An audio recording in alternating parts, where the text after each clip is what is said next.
Odds are you clicked on this video because you are thinking about getting your motorcycle license. And let me tell you, that is one smart decision, or dumb decision, depending on who you talk to. But nevertheless, let's go through some things that you're gonna need to know to get your motorcycle license.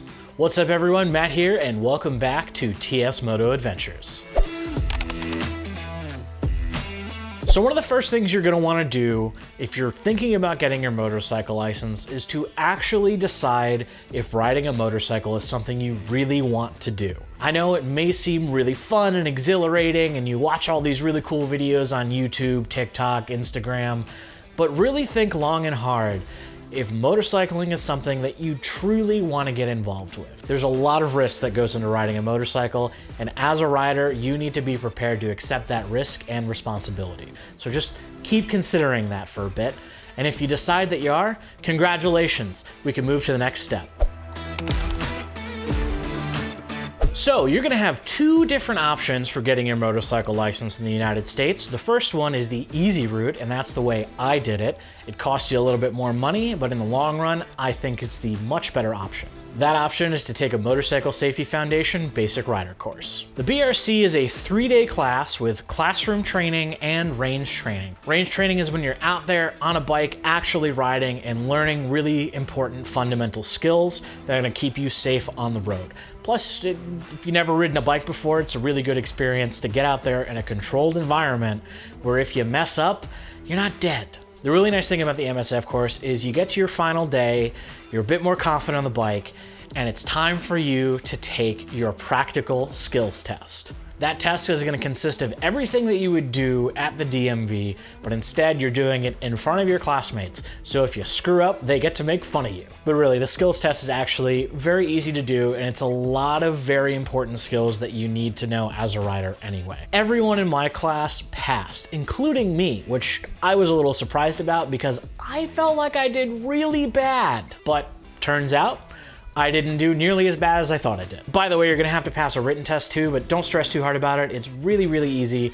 Everything's gonna be drilled into your head over those 3 days. A lot of those concepts are gonna get repeated to you over and over again, so it's not gonna be hard to pass that test. So seriously, don't stress.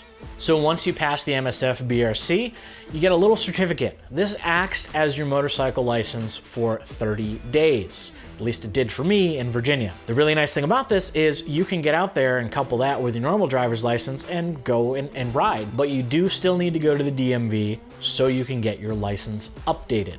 That's very important. Once you get to the DMV and you get that endorsement added to your license, you are home free in the United States. There's no tiered licensing system like there is in some other countries.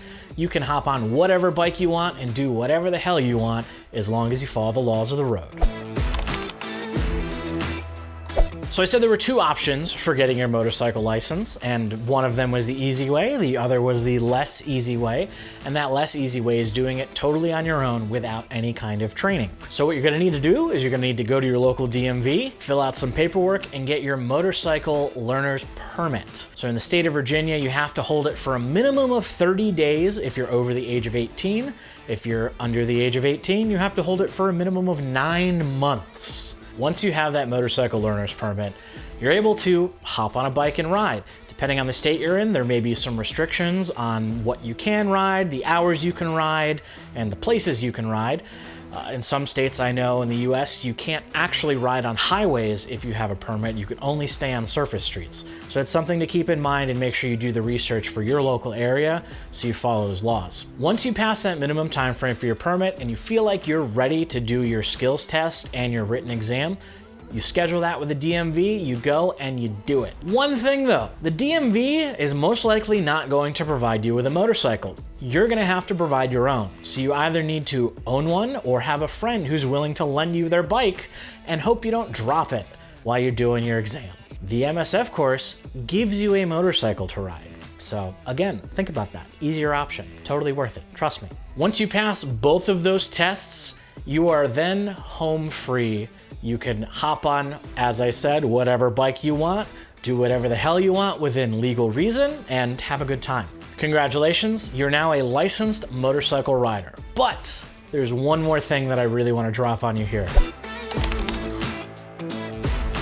Think long and hard about the style of riding you're looking to do. This is really important. Do you want to just be a commuter with your bike? Do you want to do cruising and touring? You want to do canyon carving? You want to do track days and racing stuff? How about off-road or adventure riding? There's so many different options out there, and there's different bikes that suit those different niches of riding. So really think long and hard. For myself, I ended up with a Honda CB500F as my first bike, which was a great introduction to riding on the street, but I started to realize that I was way more interested in off-road and adventure riding. So earlier this year, I picked up a DRZ 400. Absolutely love the bike, it's great. I barely ride my CB500 because of that. Just again, think long and hard about the kind of riding you want to do and search for a bike in that niche. If you like this video and you want to see more, be sure to check these two out right here. They're worth it. As always, ride safe, and remember, it's all about the adventure.